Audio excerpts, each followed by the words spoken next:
Tech 100% électrique.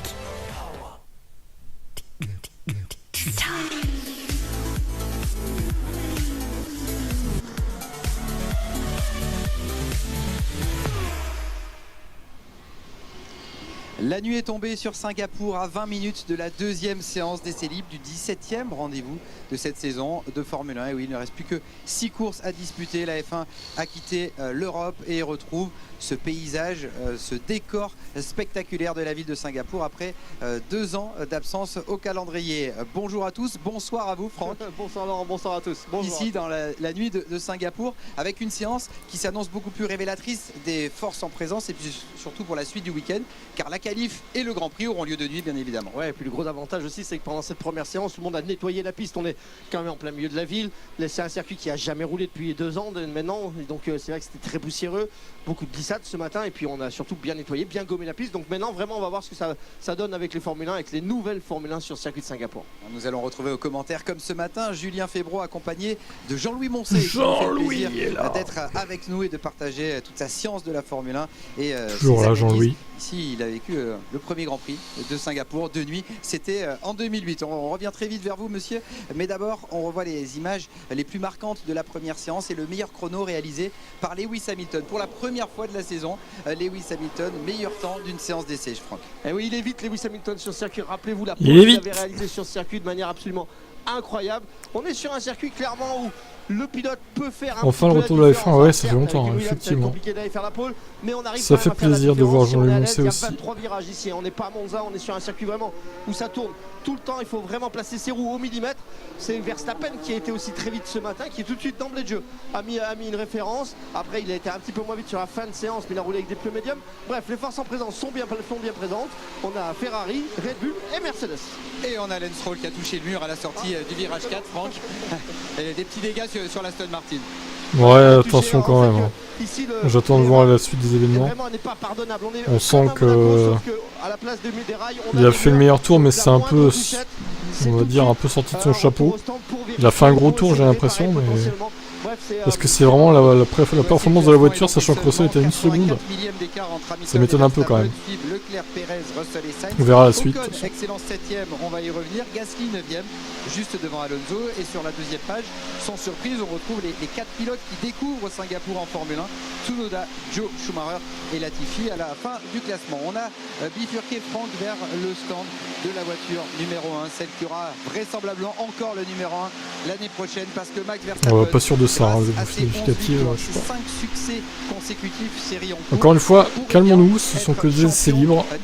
Pas de quoi sauter au plafond tout de suite. On verra en qualif déjà. Restons prudents et mesurés.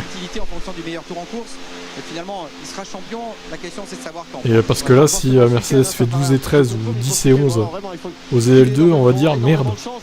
C'est la merde finalement. Au Japon, en tous les cas ici, il faut faire attention. Le but du jeu, c'est pas forcément de gagner, mais c'est de bien rentrer dans les points. Comme je vous l'ai dit tout à l'heure, la moindre erreur ici, ça se paye cash. Ce matin, vous nous avez présenté la Red Bull de Verstappen. Franck, pour les abonnés qui nous rejoignent, qu'est-ce qu'il faut voir en priorité sur cette voiture ce week-end? Aujourd'hui, on est loin de Monza. Regardez ces ailerons arrière, ils sont braqués quasiment au maximum. Alors là, on est en plein travail sur la Red Bull, que ça soit sur celle de Verstappen ou celle de Perez. Même que Perez, il y a encore plus de travail. Le fond plat est complètement démonté. Il y a un mécanicien à l'intérieur de la voiture. Vous voyez qu'on travaille énormément. On travaille énormément sur la partie des freins aussi, parce que les freins, c'est un circuit de freins, il faut énormément refroidir. Et on a vu que chez Mercedes comme chez Red Bull, on a changé les écopes entre la première et la deuxième séance. Je suis pas sûr que ça parte à l'heure sur Perez. Il a l'air d'avoir plus de travail que sur la voiture de Verstappen. En tous les cas, ici, il faut une voiture qui soit collée au sol, avec l'aéro, avec les suspensions. Et sachez que, comme on a changé de réglementation entre l'année dernière et cette année, les voitures sont beaucoup plus rigides.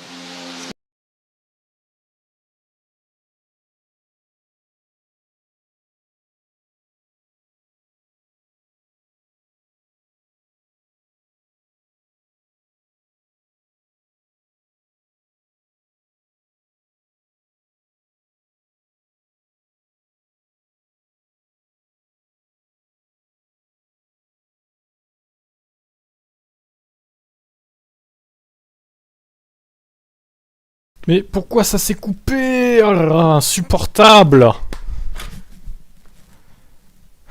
Insupportable. Non mais c'est pas possible, là, je veux dire... qu'est-ce qui s'est passé encore?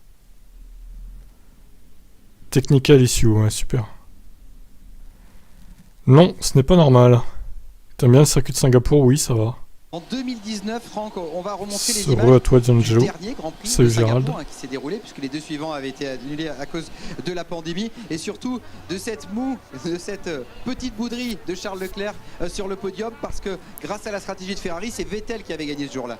Ouais, la stratégie de Ferrari avait encore frappé une nouvelle fois. Ouais, avec leur voiture illégale Ferrari en 2019. Et oui, il faut le dire, moteur cheaté. Leclerc qui était ressorti derrière Vettel. Et après, je vous laisse écouter la radio parce que ça veut tout dire. Ah bah vous faites mon boulot, Franck. Allez, salut écoutons Roland. La radio de Charles Leclerc à l'époque. To be completely honest with you, I don't understand at all the undercut. But yeah, whatsoever, we'll discuss after the race. But Charles, that was the best things we could do. Head down, the race is long. Let's concentrate on safety car. You're doing a super job. Watch your tires and head down.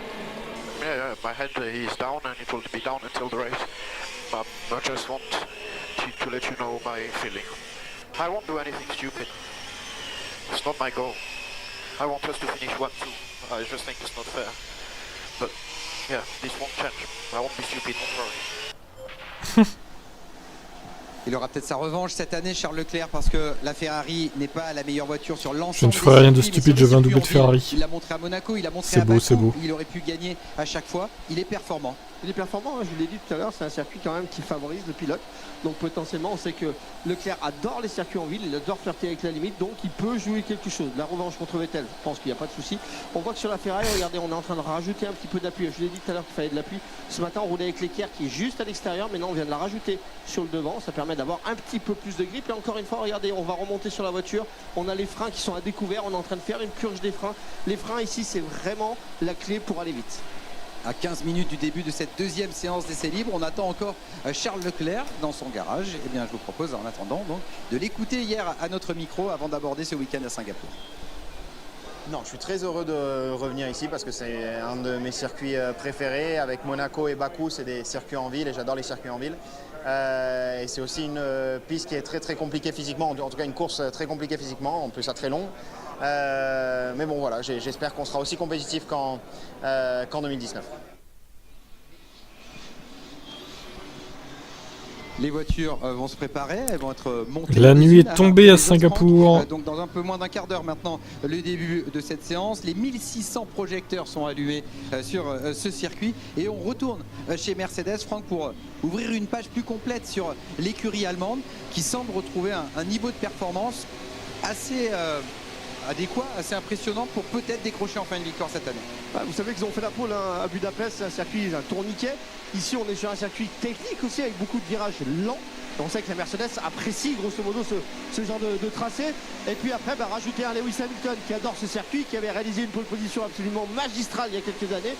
Donc potentiellement, on pourrait dire que c'est un week-end Mercedes. En tous les cas, ce matin, ils ont prouvé qu'ils étaient dans le coup. On verra cet après-midi avec une piste un peu plus gommée ce que ça va donner.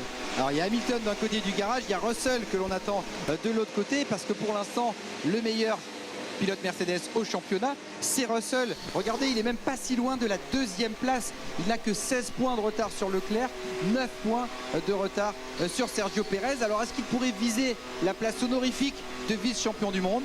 Écoutez la réponse du jeune anglais.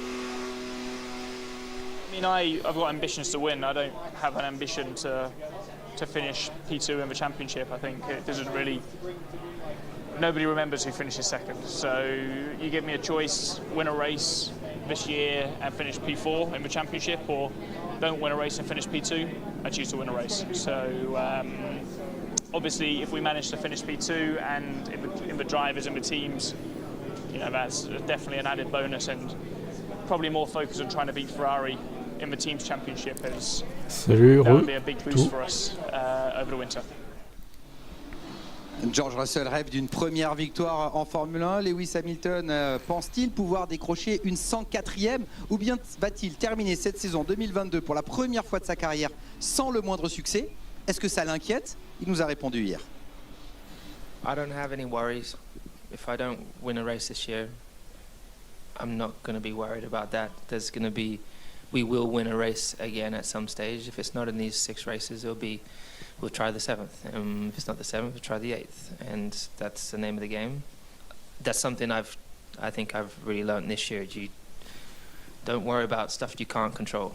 Just focus on the things that you can control, and what I can control is how I arrive into my weekend, how I train, how I prepare, how I work with my team, how I conduct myself.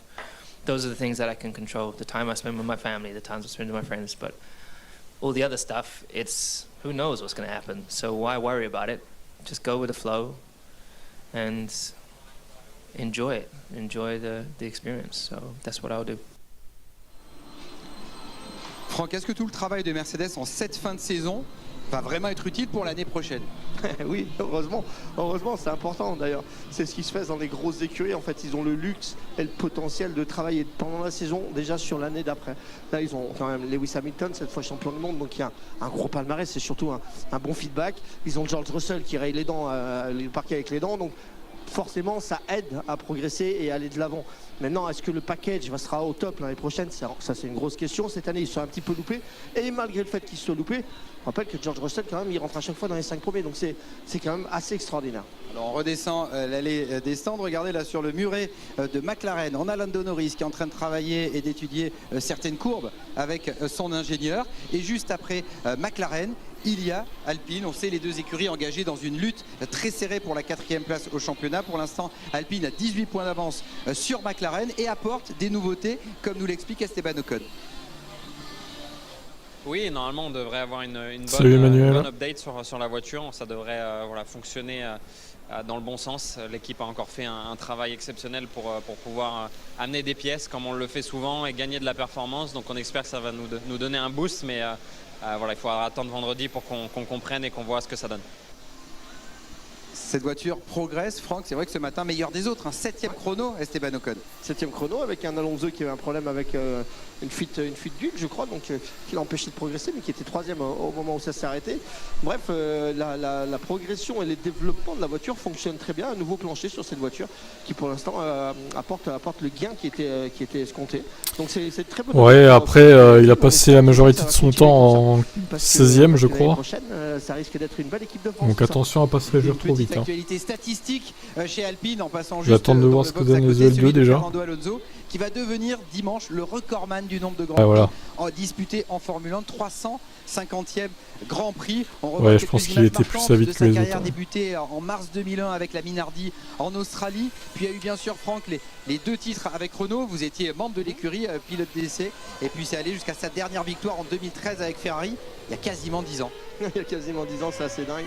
Je me rappelle encore de ces images, de la Minardi un petit peu moins, mais de la Renault absolument, avec sa première victoire ici en Hongrie. C'était assez dingue, et on a l'impression qu'il a toujours la même niaque, ce Fernando Alonso. Ça fait plaisir à voir. Puis là il est chez lui quand même avec Alpine Renault. Les victoires chez Renault, finalement cette année il n'arrivera pas normalement à reconquérir en tout cas un succès à la régulière. Il y a 6 courses, on connaît son ambition. Finalement il n'a jamais rien lâché, Fernando Alonso, et là 350 finalement. Enfin la pause est terminée, c'est ça. Il ne sait pas trop en fait jusqu'où il volait, mais tant qu'il est capable de rouler, tant qu'il a la vista de la course et l'énergie nécessaire, il va continuer à rouler, ça c'est absolument certain. Après il faut de lui dans une écurie, mais on sait que chez Alpine c'est fini. On sait que du côté d'Aston Martin il croit énormément dans le pilote espagnol, donc potentiellement un bel avenir encore pour Fernando Alonso. Est-ce que ça lui fait quelque chose de voir ce classement et de le voir premier? On lui a posé la question. Not very important. I know that this race, the 350, but I'm not thinking too much, and obviously I have a few more years to come. So when it's closing to the end, it will maybe count a little bit more. But now, in the middle of the run and in the middle of the championship, you don't look at this. Alors ici, depuis la création du Grand Prix de Singapour en 2008, seuls des champions du monde se sont imposés. Et Fernando Alonso, il a gagné 2 fois ici. En 2010, formidable démonstration avec la Ferrari, il avait fait le Grand Chelem. Et puis en 2008, Julien et Jean-Louis pour la toute première édition, dans un contexte très très particulier. Oui, ça c'est vrai, très particulier, on s'en souviendra, on en a parlé lors de la première séance d'essais libres. Singapour a souvent été le lieu de courses à la dramaturgie assez extraordinaire et cette première année n'avait pas échappé à la règle avec ce petit scandale à l'époque, 2008. D'énormes scandales même. On les entend aussi à la sonorité bien différente. N'empêche, c'est à cause de lui aussi que Massa a perdu le titre en 2008. Il a saboté le résultat de la course, enfin pas Alonso, mais Piquet quoi. Et Briatore. Voulu, volontaire de son équipier de l'époque, Nelsinho Piquet. Voilà, la sortie, et il avait bien continué à bien gratter le mur, comme ça c'était prêt. Et donc tout était ok pour le ravitaillement. Je rappelle qu'à l'époque on ne pouvait pas rentrer dans le stand tout de suite. La voie des stands était fermée sur un tour, ce qui a permis à Alonso de prendre la tête tranquillement de ce Grand Prix. La joie de Fernando Alonso. Est-ce qu'il était au courant, Alonso, vous pensez? Dont il gardera le plus grand des souvenirs. Et puis ce jour-là aussi, dans la précipitation, Felipe Massa avait arraché le tuyau d'essence chez Ferrari. C'est peut-être ce jour-là aussi qu'il avait laissé échapper une chance de titre mondial, le Brésilien. C'est ça. Les pilotes arrivent. Donc Alonso a donné un titre indirectement à Hamilton. Merci Fernando. D'essai libre. Fernando Alonso y allait également. Nous sommes Merci pour tout, Fernando. Et on va déjà évoquer 2023 parce qu'il y a eu des infos transferts si vous nous rejoignez. S'il y a eu la pause, c'est parce qu'il n'y a pas eu le Grand Prix de Russie. Ouais, mais dommage qu'il n'ait pas remplacé du coup. Grand Prix de Russie. Chez Alfa Romeo. Ça aurait été bien qu'il le remplace. Il a annoncé la fin de son partenariat avec Nicolas Latifi. Et puis ce matin, j'ai discuté avec Nick De Vries. Il y a de grandes chances qu'il soit dans AlphaTauri aussi. Donc là, je vous le dis, on ne devrait pas le savoir, mais mettez une petite pièce dessus quand même. Donc cette animation, De Vries irait chez AlphaTauri à la place de Gasly parce que Gasly montrait juste d'une ligne pour aller faire la patrouille de France. Esteban Ocon, Pierre Gasly, ça discute encore, mais on se dirige vers ça pour l'année prochaine avec une écurie 100% française. Et Pierre Gasly, il ne peut pas vraiment s'exprimer sur cette situation tant que rien n'est officiel. En revanche, on lui a demandé quelles étaient les sensations pour un pilote en roulant ici de nuit à Singapour. Ouais, c'est vrai qu'au volant, on a l'impression d'être vraiment dans un tunnel. Voilà, tout au long du circuit. C'est un tracé qui est très complexe parce qu'il y a quand même des parties rapides, c'est bosselé, c'est un circuit en ville, donc forcément on joue avec les murs à essayer de pousser la limite de plus en plus. Et non, c'est vraiment un tracé très technique, hein. Je pense un des tracés les plus techniques de la saison. Et on reviendra à Singapour encore l'année prochaine, Franck, puisque le calendrier a été publié. 24 Grands Prix en 2023, tout simplement un record. Le calendrier le plus long de l'histoire de la F1. Ça commencera le 5 mars à Bahreïn, ça finira le 26 novembre à Abu Dhabi. On remarque 9 Grands Prix en Europe. L'embrouille avec Felipe et Lewis, quand ils s'arrêtaient pas de se cracher l'un et l'autre, là, ça devait être en 2010, je crois. Austin et Las Vegas qui arriveront en dernière course de la saison, et puis 4 Grands Prix au Moyen-Orient avec notamment le retour de la Chine également. Votre point de vue, Franck, 24 Grands Prix, ce record, cette quantité pour les mécaniciens, pour les pilotes? Ça fait beaucoup, puis je vois pas beaucoup de back-to-back là quand on voit le début de saison. Je pense que back-to-back, c'est quand on enchaîne quand on enchaîne les Grands Prix. Je vois qu'on va à Bahreïn et qu'on laisse une semaine avant de retourner à Jeddah. Je sais pas, peut-être qu'il y a un petit souci d'organisation sur le truc, mais bon, c'est pas moi qui fais les calendriers, donc soyez en forme pour l'année prochaine, ça va être dur. Et ce sera sur Canal, bien sûr. Vous savez que la Formule 1 sera sur Canal jusqu'en 2029. Julien, Jean-Louis, on est rassuré quand même de voir Monaco à nouveau au calendrier, et ce pour 3 nouvelles saisons. Les discussions ont été âpres entre les promoteurs de la Formule 1 et l'Automobile Club de Monaco. Et il semble que ça n'ait pas été simple, qu'il ait fallu, selon les propres termes du prince Albert II de Monaco, céder, en tout cas faire des concessions pour que ce Grand Prix se maintienne. Jean-Louis Moncey, il eût été inconcevable de ne pas voir Monaco au calendrier. Oui, et on peut dire que les écuries et les pilotes ont beaucoup défendu. Vous avez pas pris ça a aidé. Mais vous l'avez dit également, il a fallu faire des concessions, et à un moment donné, je comprends pas de quoi tu parles là.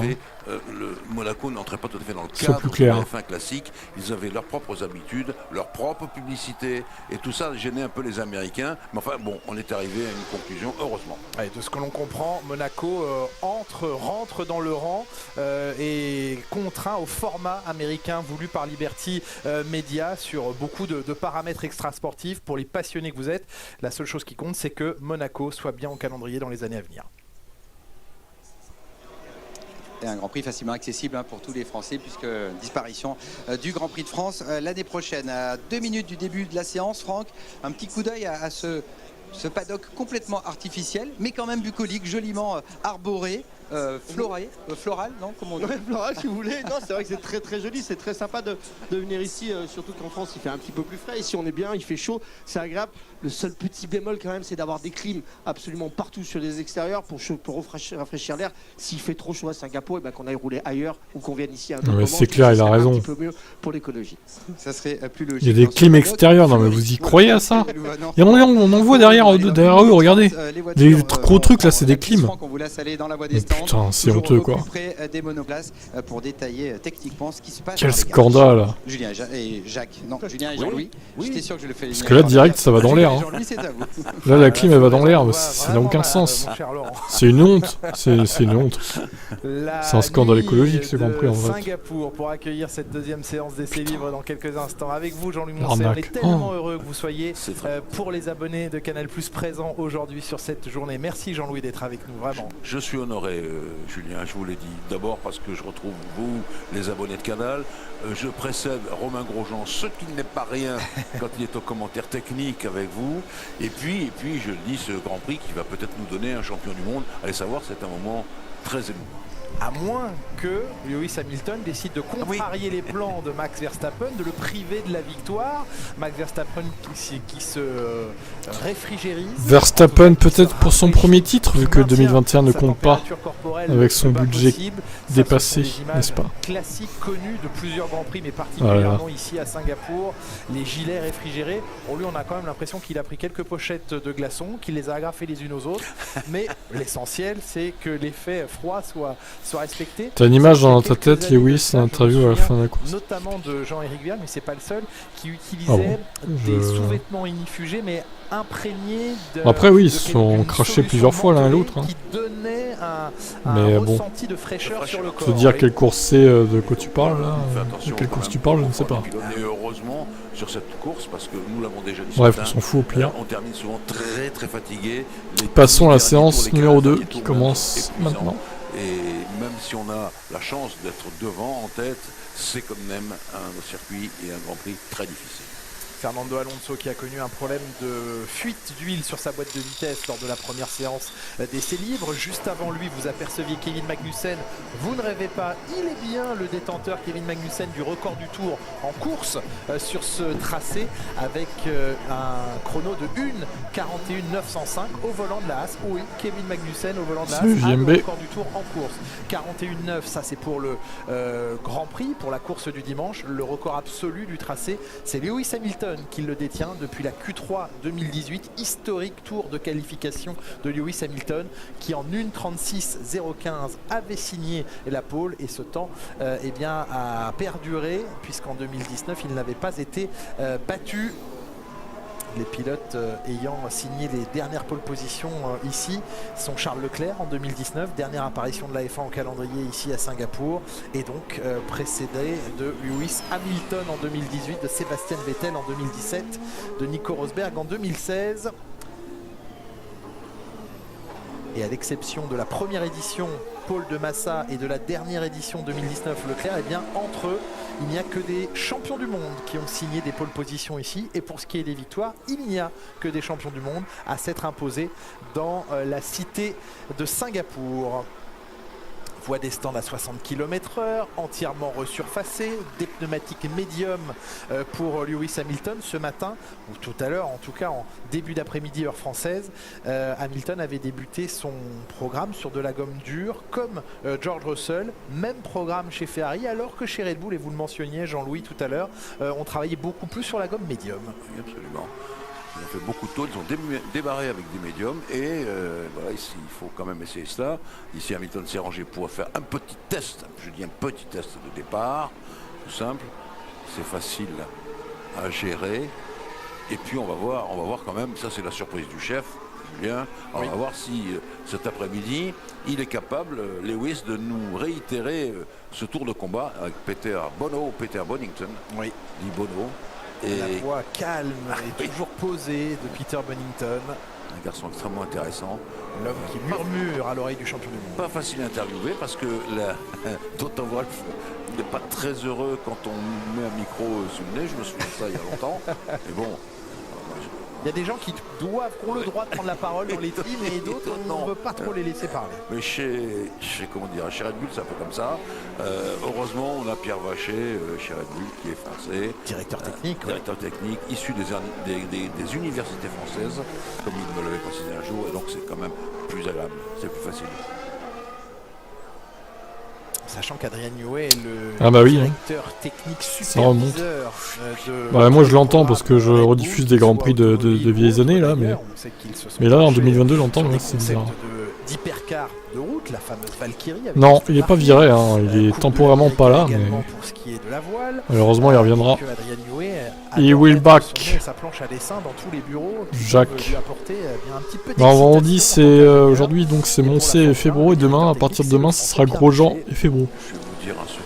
Au commentaire jusqu'à la course aussi. Je reviens de ce qu'on appelait la New Lark, c'est-à-dire les voiles de Saint-Tropez, et je peux vous affirmer que le nom de Newey n'est pas du tout inconnu de tous ces gens qui pilotent ces énormes voiliers, 2 mâts, 2 mâts goélettes, 3 mâts, qui vont courir la semaine prochaine dans le golfe de Saint-Tropez, et le nom de Newey est très très célèbre. C'est une légende bien sûr en Formule 1, mais pas seulement. Oui, il a déjà commenté Grosjean. Toutes ces équipes, ce n'est jamais le travail d'un seul. Il a commenté à Spa 2021. Il a commenté à Miami aussi, 2022. Ces équipes ont conçu une monoplace. Et sûrement d'autres. Ferrari était la référence, Jean-Louis, mais il faut saluer le travail de progression de Red Bull sur l'année. Oui, notre ami Giorgio Piola, grand dessinateur et ingénieur aussi, a fait le résumé de cette évolution de la voiture pour Max Verstappen. Et ça, là, on rentre dans un domaine où c'est très simple. On doit choisir un pilote. Et donc, on sait très bien que chez Red Bull, on a choisi Verstappen pour être champion du monde. C'est clair et net. Et c'est en fonction de tout ce qu'il a dit et de ce que les ingénieurs ont... Je suis pour Max Verstappen. Je crois que... voiture qui a évolué. Et évidemment, vous le savez tous. Au niveau mondial, une voiture champion du monde. Pas Super Max, c'est mon idole. J'ai plein de posters de Super Max. Parce que Super Max, c'est le meilleur. Pour terminer ce tour et franchir le cap du 23e virage. 23 virages. Là, j'étais en mode groupie de Max. Il y en a qui a causé des évidemment que non, c'est Lewis Hamilton. C'est le virage numéro 5, un peu plus Forever. Exactement, et malheureusement pour Lance Stroll, ici, lorsque vous touchez le mur, ça forcément ça casse une partie de la voiture. Il n'a pas pu finir la séance, mais après il faut la réparer. Pourtant il y a eu du temps entre ces deux séances, mais malheureusement le pilote canadien est toujours dans les stands. La voiture n'est toujours pas sortie parce qu'il vient juste de la réparer. Ouais, ça c'est pas bon. Poster d'Horner, mais ouais, trop. Entre le rail. Trop bien. Alors juste avant. Qu'est-ce qu'il a Latifi encore là? Il est pas encore mort lui? De la F1 là? Virez-le hein, maintenant. Hein. Il faut pas attendre la fin de l'année en fait, virez-le maintenant. Nicolas Latifi qui va peut-être repasser par la voie descendante. Vous disiez Jean-Louis? Oui, qu'il a fait une très bonne. Avec un porte-clés en forme de Max. Légèrement élastique et quelle image. Le mur. Et le rail, de temps en temps, à Monaco, on dit il faut savoir s'en faire des amis, mais dans le mur, il n'y a pas d'amitié. Et donc, on y laisse directement la jante et le pneu. Et un peu d'ego. Et un peu d'ego. Un peu d'ego aussi. C'est Vettel qui a fait un petit tout droit. On est sur la dernière portion du circuit ici. Blocage de roue, mais bien contrôlé. Je crois que Laurent l'a dit ce matin, c'est lui le recordman de victoire ici. Ah oui. 3 chez Red Bull, Renault et 2 chez Ferrari. Absolument Jean-Louis, sur la RB7, la RB8 et la RB9. On parle là de 2011, 2012 et 2013. Puis non, il va pas nous manquer, ça devrait aller. On va s'en sortir, t'inquiète pas. Ça va bien se passer. Sa dernière victoire en Formule 1, Sébastien Vettel, victorieux en 2019 au volant de la Ferrari. On a revu les images tout à l'heure et la petite polémique de cet undercut réalisé par Sébastien Vettel sur son coéquipier Charles Leclerc, qui l'avait mal vécu parce que Leclerc contrôlait la course, avait imposé un rythme volontairement assez lent. Sauf que à Singapour, l'undercut, le fait d'anticiper son arrêt pour changement de pneus, était extrêmement puissant. Voyons cette année, ça va être intéressant aussi. La puissance de l'undercut avec les nouveaux pneumatiques taille 18 pouces. Et je pense que vu les caractéristiques du circuit, il sera encore très très efficace. Tu sens vraiment que c'est son père qui est obligé de le virer. Pouvoir dépasser en piste, hein, c'est pas simple. Hein seront tentés de jouer dans il y a un double drapeau jaune parce qu'il y a une voiture qui a fait demi-tour dans l'échappatoire. Tu parles de quoi, Eric, là? Et Latifi, il a pas son père en F1. Il semble que ce soit... C'est pas Stroll. Peut-être qui était dans l'échappatoire. C'est pas. Le père de Latifi, c'est pas Capito. Hein. C'était Magnussen. Horner, quel démago, il me fait rire, Marco aussi. Ouais, bon, c'est clair. Alors qu'on est accroché à Bah non, tu confonds là, je crois. S'accrocher à son baquet, on l'espère rapidement. C'est Charles Leclerc. Ah ouais, je te fume un bras, je confirme, ouais. Ah, pour l'instant, il s'accroche à ses ongles. La vitesse où il les mange, il va pas en rester beaucoup. Ce qui est sûr, c'est que la voiture n'est pas prête, ça ne roule pas pour Charles Leclerc. Alors je pense qu'il y a eu un problème pendant entre les deux séances, parce que pour l'instant. Non, Latifi, bon, il va au bout de son contrat, mais bon, je pense qu'il. Ça coûtait plus cher de le virer maintenant que de lui faire encore les 6 courses, faire les 6 courses restantes. Donc ils se sont dit, vas-y. On a Albon au pire, voilà. Latifi, voilà. Il a qu'à finir la saison, et puis voilà, il n'y a pas qu'à se cracher. Te crache pas, Nicolas, et puis ça va bien se passer, merci. Oui, il en a besoin. Horner, ça se voit, il a le somme des dominations par coup. C'est pour ça qu'il a dépassé le budget 2021 de Red Bull. Même s'il dit que non. Pour arriver premier, il faut premièrement arriver. Regardez les deux Mercedes. 1 et 2. Quand on va être champion du monde, il faut jouer les victoires, mais aussi les points. Est-ce que ça va durer? Est-ce que ça va durer? Car si on ne peut pas gagner, il vaut mieux faire le gros dos et essayer de gratter quelques points que de tout. Allez, il faut la pole et victoire de Lewis Hamilton. Alors on est parti. Bon, quand Verstappen va faire une 42, évidemment on va pleurer, mais... Jean-Louis Moncet, on lancerait pas un petit jeu top position? On verra. Voilà, c'était bien Magnussen. C'était bien Magnussen. Voilà, c'était joué.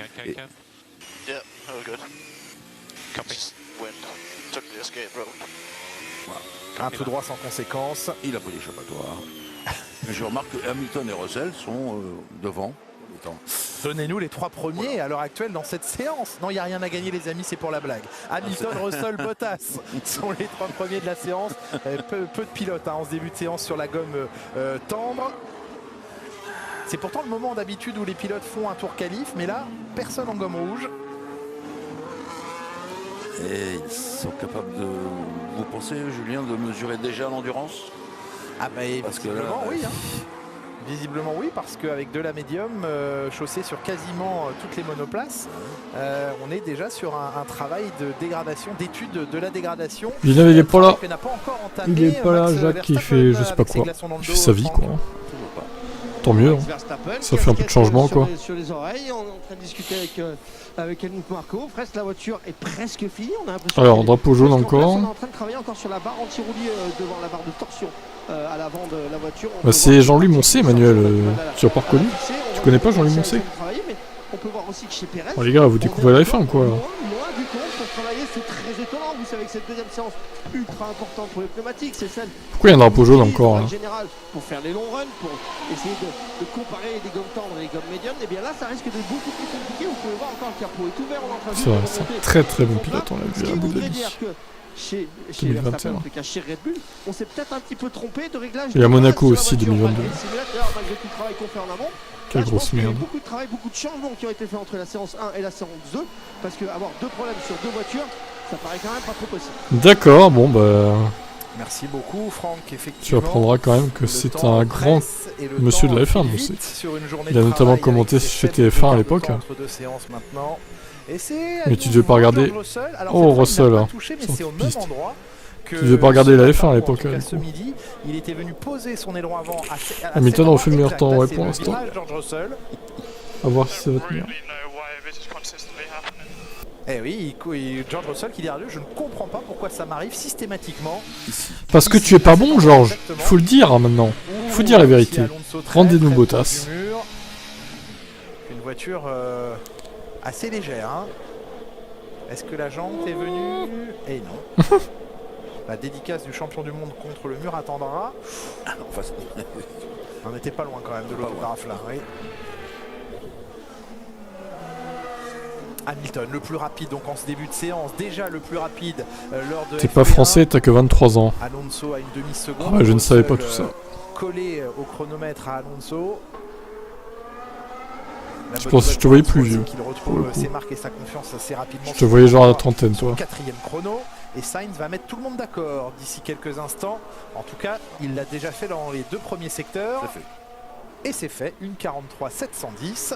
belle amélioration, médium aussi pour lui. Ce n'est pas et voilà, il n'a plus le meilleur tour, Lewis. George Russell reste le plus rapide de tous sur le dernier tronçon de ce circuit, sur lequel 3 zones de DRS, comme il y a 3 ans, sont présentes. Alors, on a vu avec Franck Montagny tout à l'heure les climatiseurs à la porte des garages, à la porte des hospitalités. Vous avez aperçu le gilet réfrigérant et réfrigéré par la même occasion de Max Verstappen. Voici la muraille de Chine que vous proposent les mécaniciens Red Bull. Ah bah tu sais Manuel, on peut pas savoir hein, quand... Puisqu'il n'y a pas le droit de mettre des panneaux, eh bien les hommes... Quand on vous connaît pas, voilà, moi je connais pas vos âges par cœur les gars. On n'a pas encore aperçu ce week-end, mais désolé, hein. Bien, ce sont ces vous savez peut-être quel âge moi j'ai, mais bon, c'est pas réciproque. Pour faire retomber non mais les climatiseurs à l'air libre, moi je suis choqué, hein. Franchement c'est quoi ce pays de merde quoi. Certainement des images c'est quoi ce pays de merde là. Après la qualification et après la course, de plongeons dans des baignoires d'eau glacée. Ils font de la cryologie un petit peu. Et vous avez vu que Alex Albon en a fait après ça, une fois remis en état, parce que tomber en soins intensifs, quasiment en réanimation, après une opération de l'appendicite, tout le monde était stupéfait. Peut-être qu'il est sorti, peut-être qu'il a démarré trop tôt, mais en tout cas, c'était assez chaud pour lui, le pauvre. C'était assez chaud, mais effectivement, il est passé par l'étape cryo avec on va dire ces douches d'air très froid, à moins 130 degrés, je crois, quand on a vu sa vidéo. Il semble que ces techniques soient très bénéfiques pour la récupération musculaire, la récupération en général. Franck, vous êtes chez McLaren. Oui, chez McLaren, on attend la McLaren et vous allez voir cette McLaren plutôt sympa aujourd'hui. Nouvelle livrée, on a les pilotes qui se sont livrés d'ailleurs à un petit jeu pendant l'arrivée ici avec des casques un petit peu différents, avec des formes un petit peu rigolotes, surtout pour Daniel Ricciardo. Et on attend cette McLaren qui devrait pas tarder à arriver. Oui, que les mécaniciens sont prêts. Elle est là, celle de Ricciardo, elle approche. On va rentrer, j'entends le sifflet qui est là. Ricciardo qui va rentrer. Alors toujours orange, bien sûr, c'est toujours... la même livrée, mais on a des couleurs différentes parce qu'il y a un nouveau sponsor et beaucoup de rose notamment à l'arrière. Je vous rappelle quand même que la norme en Formule 1 cette année, c'est de garder un maximum de carbone. On évite impérativement les couleurs pour la simple et bonne raison que couleur égale poids et on ne veut pas de poids en F1. Ah oui, là on économise bien avec cette couleur noire. Ça lui va bien plutôt, Franck. Je ne sais pas ce que vous en pensez à cette McLaren. Ah, moi j'aime bien le rose, donc c'est vrai. C'est vrai que ce sont vos couleurs, c'est votre couleur le rose, Franck. Julien Hamilton vient d'améliorer à 1,43,6. Ce matin il était en 1,43,0. Vos yeux sont partout, Jean-Louis. Effectivement, 43,6. Amélioration pour 42 millièmes. Là il est dans le trafic, ça il va falloir alors soit vivre avec, souhaitons-lui qu'il ait moins de trafic en étant devant, Lewis Hamilton, ou il n'était pas loin de la crash box de la Williams. Ah. On n'a pas été jusqu'au geste. Non, ce n'est pas nécessaire en essai libre. On reste courtois. Salut Nicolas. Hamilton a refait le meilleur temps. Ah oui, effectivement, il a refait le meilleur temps. Cette monoplace l'an prochain qui remplacera le Canadien. La McLaren est pas mal, ouais, ça va. Options, en tout cas avec la nouvelle livrée. Logan Sargent, l'américain, très soutenu par les propriétaires de l'écurie Williams, eux-mêmes américains, d'Arlington. Il y a des possibilités peut-être d'accueillir un Daniel Ricciardo, un Nico Hülkenberg, un Mick Schumacher. Ce sont des pilotes qui n'ont pas de baquet, qui sont en F1 pour ce qui est de Ricciardo et de Mick Schumacher cette année, mais qui ne sont pas du tout certains d'avoir un volant l'an prochain. Ce qui est certain, c'est qu'il ne sera plus chez McLaren, Daniel Ricciardo, et qu'aujourd'hui il y a vraiment peu de chances de le voir titulaire l'an prochain. Le bruit court, et c'est sans doute plus qu'un bruit, selon nos informations, qu'il est en discussion assez avancé, Daniel Ricciardo, avec Mercedes pour devenir 3e pilote de l'écurie Mercedes. Ce serait, Jean-Louis, une transition entre une sérieux chez Mercedes, 3e pilote, qu'est-ce qu'il viendrait foutre là-bas et le fait qu'il ait quand même besoin, je pense, je sais pas ce que vous en pensez, Jean-Louis, de souffler mentalement et de faire un certain break quand même. Ricciardo chez Mercedes en 3e pilote, alors là ça serait ces déclarations, on le perçoit nettement. Ça serait assez étrange, pourquoi pas après. De ne pas être très loin, et puis dans un top team, franchement, c'est Valérie. ça reste quand même quelque chose d'assez fort, mais pourquoi pas. Entre Ocon et Gasly, je préfère Gasly, moi. C'est presque fou hein, de voir un octuple vainqueur de Grand Prix, oui. 3e pilote. Il va porter quoi chez Mercedes entre guillemets de Russell et Hamilton sans être titularisé et sans être titulaire, mais c'est peut-être l'étape dont il a besoin. Il ne perd pas le contact, oui, très important. Il n'est pas écarté complètement de la Formule 1, il reste dans le système. Ce n'est pas ouais, franchement, s'il remplace Ricardo s'il remplace Hamilton par Ricardo, allez vous pendre Mercedes quoi. Je veux dire, moi, stop quoi. Drapeau jaune encore.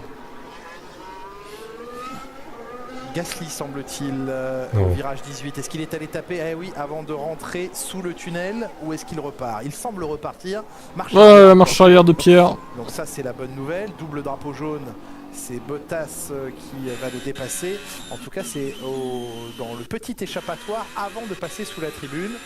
Autre particularité de ce circuit, Jean-Louis, c'est le seul virage sous lequel Ricardo chez Mercedes en P3. Quelle belle fin de carrière. C'est les 3. Dans l'histoire de Singapour, il y en a eu des ailerons cassés. En vrai, vu comment il s'adapte pas aux voitures qui lui conviennent pas, c'est une mauvaise idée de le recruter chez Mercedes. Il pourrait fausser la vie des autres pilotes. Fausser la direction d'évolution, etc. Je suis pas sûr que ce soit une très bonne idée. J'espère que ce sera pas vrai. Ce sera pas véridique. Ne pas faire patiner outre les roues arrière et éviter la dégradation excessive des pneus. Leur surchauffe également. Ce que vous avez dit ce matin, Julien, c'est-à-dire que les pneus sur les freinages et dans le latéral. Tu deviendrais tifosi. Bah non, toujours pas. On suit ce tour en c'est mort. Je deviens pas tifosi. On est où on est tifosi ou on ne l'est pas en fait. On le devient pas. Tu deviens pas pro Ferrari comme ça. Tu peux pas devenir pro Red Bull non plus. Il a une belle opportunité là de reprendre le meilleur temps de Carlos Sainz avec une prise de risque. Surtout si t'es pro quelque chose d'autre avant. Pas absolu mais élevé. Si t'es un nouveau fan, évidemment, c'est encore autre chose. 231. Et Sainz meilleur tour. Le secteur est un record de dernier secteur pour Carlos Sainz. Alors 43. Ouais, on rigole avec les clowns de Ferrari, oui. Il ne rigole pas, hein, Charles, pour l'instant. On sent pas du tout le Charles Leclerc ravi, du tout. Là, le body language, comme disent nos amis. En fait, il a un problème depuis les EL1, quoi. Lui. La traduction du corps et du visage. Donne toutes les explications. Ah oui. 0 tour, ni Verstappen ni Perez. Tu m'as vu boire une canette de Red Bull hier. Il faut vraiment s'entraîner pour l'endurance. Jamais je serais fan de Red Bull. Cette course, c'est peut-être l'une des rares où il faut. Mais ouais, non, Charles, là, c'est compliqué. Hein. C'est un peu gênant. Ce qui est étonnant. C'est compliqué les problèmes qu'il a là. Intéressant, mais étonnant. Ce sont les 3 leaders, les 3 premiers du championnat qui n'ont aucun tour pour l'instant dans cette deuxième séance d'essais libres. Verstappen, Leclerc, Perez. Au garage. Allez, c'est Verstappen vient de sortir, je le vois sur le chronomètre. Encore Max, je veux bien. Non. Moi je veux pas, moi. C'est mort. Je serai jamais fan de Verstappen, les gars. De mon vivant, je ne serai jamais fan de Verstappen. Dites-vous ça bien. Hein. Ouais, il a quand même fait 17 tours, Leclerc au final en EL1. Mais lui a choisi la marche arrière. Il s'excuse en plus, Pierre Gasly, il présente ses excuses à l'équipe. Alors j'ai lu hier qu'il avait fait la reconnaissance du tour de circuit avec ses frères, qui sont des kartmen très avertis. Oui. Et j'ai vu tout à l'heure dans le stand sa maman. Donc Pierre, fais attention. Toute la famille te regarde. Sous haute surveillance, absolument. Ouais, la Tiffy qui gueule sur une voiture au milieu de la piste. Quelle image, quoi. On veut Nicolas Latifi au pilote Alpha. Ferme-la, quoi. Casse-toi de la F1, mec. Vraiment. Le voici, vous l'avez annoncé, Jean-Louis Moncet, il est là, Max Verstappen, il prend la piste, ce n'est pas encore le cas. Oui, Valérie, sauf qu'ils vont construire la RB17B ou la RB18. Non, c'est la RB17B, ouais. Qui vont construire en hypercar Red Bull. Ils vont s'y mettre pendant quelques années là. C'est qu'en 2 week-ends de temps, puisque le Japon accueillera la Formule 1 dès le week-end prochain. Donc ils deviendront constructeurs automobiles officiellement. Les pneumatiques les plus tendres ici ce week-end de la gamme Pirelli, les 3 plus tendres, et dès le week-end prochain, dès vendredi prochain, les 3 plus durs de la gamme Pirelli à Suzuka. Alors combien il va faire Verstappen là? 42. Évidemment, Pirelli a apporté ses pneus les plus durs. Il n'y a pas de possibilité à Suzuka de faire une bêtise avec les pneus, comme par exemple d'échapper, parce que c'est un circuit quand même tellement dangereux, il faut dire les choses comme elles sont, qu'il vaut mieux éviter... Alors je sais pas s'ils seront au Mans en hypercar, en tout cas ils vont en construire une. Suzuka qui devrait accueillir une deuxième séance d'essai libre, la FP2 de vendredi prochain sera rallongée d'une demi-heure, 30 minutes supplémentaires. C'est pas grave, on dormira. Sur les pneumatiques prototypes. C'est déjà bien, ils ont qu'à tout tester à Suzuka, comme ça moi je regarde pas. Parce que ouais, je compte pas faire de stream des essais libres à Suzuka, hein, vous êtes prévenus. Hein. Les streams à 5h du matin, non merci. D'ajouter systématiquement l'an prochain j'hésite même à me lever pour les qualifs et la course, c'est dire. Hein. Une demi-heure plus longue pour préparer les pneus 2024 puisque, Jean-Louis, on le sait, il n'y aura plus de couverture chauffante à partir de 2024 et ça oblige Pirelli à complètement revoir la philosophie mais entière de ses pneus. Pirelli demande qu'en 2023 allez, de quoi consacre du temps. C'est mort, je me lève pas pour les pneus, sauf que les équipes disent oui mais nous, nos moteurs, nos boîtes de vitesse, nos éléments de récupération d'énergie, comment on fait? Parce que on sait que c'est déjà très limite. Et les écuries réclament plus de pièces, hein, clairement. Négociation permanente entre FIA, Formula One Management et naturellement les écuries. Toujours. Mais Julien, vous vous en souvenez sûrement. Ça serait con de rater la seule victoire de Lewis à Suzuka. Honnêtement, Suzuka, je pense pas que Mercedes soit très en forme. Hein. Là, pour l'instant, ça tient. Pour l'instant, ça tient.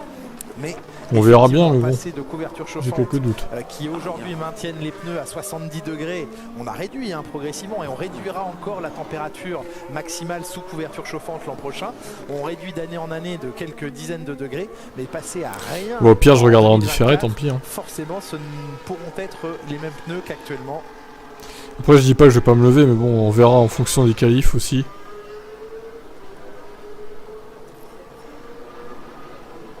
Verstappen 5e temps avec la gomme dure à 1 seconde 4. Correct, hein, correct. Oui, c'est le moment de l'essayer. Mercon, ils ont un bon moteur, oui. Tiens, cette gomme, elle doit lui permettre d'aller loin. Je ne crois pas qu'on puisse faire beaucoup d'arrêts à Singapour. L'idéal étant un seul arrêt avec pas mal de paramètres à prendre en considération. D'abord celui des risques ou des probabilités safety car. La probabilité, Jean-Louis, elle est de 100%. Sur les 5 dernières éditions du Grand Prix, il y a systématiquement eu au moins une safety car, si ce n'est plus. Donc les probabilités nous disent que dimanche, on n'échappera pas à une voiture de sécurité en course. Ça, c'est le premier élément. Ça paraît, oui, ça paraît très probable. Prendra la piste, si vraiment elle le fait. Et ensuite, c'est le temps passé dans la voie des stands, car ici, la pit lane est longue d'un peu plus de 400 mètres et la traversée, la seule traversée à 60 km/h et non pas à 3 heures du match chez toi, putain, l'horreur. Ne prend pas en compte l'arrêt, c'est très long. Ah ouais, je vois. Donc, tout ça pousse les écuries à n'envisager je vois. qu'un seul arrêt, mais il faut pour cela, vous l'avez dit Jean-Louis, faire tenir les pneus. Faire tenir, absolument. Alors là, ça va. Bon là, il y a de quoi, c'est clair, il y a de quoi rater la course. Être apprécié par notre autre consultant, Julien Simon-Chotan, qui à Monza était hystérique pour le deuxième arrêt. On ne s'arrête pas deux fois à Monza. Il m'a fait rire Julien Simon-Chotan parce que c'était tellement franc et net de sa part qu'au moins voilà, la franchise ça paye toujours. On ne peut pas s'arrêter deux fois. La preuve. Jean-Louis, on m'a récemment demandé si... Chez nous, ça sera à 7h du mat. changer d'opinion, en tout cas me ferait évoluer différemment dans mon commentaire sur ce que je voyais des pilotes. Quand je vois Charles Leclerc s'installer dans sa monoplace et prendre un soin immense sous la ceinture avant de s'asseoir, je comprends tellement mieux pourquoi ils font attention à leur descendance. Parce qu'une fois sanglé dans ces monoplaces, si tout n'est pas parfaitement en place, ça peut faire très mal. Non, c'est une expérience formidable. Moi j'ai essayé la Euro 20 Turbo qui était vraiment une garce parce qu'elle cirait encore en 4e, mais la plus belle que j'ai conduite c'est celle de Jacques Lafitte 1981. Il a failli être champion du monde avec la Ligier Matra. C'était alors ce que vous appelez, ça vous arrive de le dire Julien, c'était un bonbon. Un bonbon. C'était un bon. Voilà, c'était un truc. Il y a eu la diva de Mercedes qui en est un petit peu une cette année. Vous avez connu une garce de monoplace. Et donc, quel caractère. Oui, Itchamos, qu'est-ce qui t'arrive? La Ligier Matra. Pourquoi ces points d'interrogation? Qui sonnait bien en plus et qui était d'une souplesse formidable. Pour les débutants, comme vous et moi, il faut le dire, un bonbon.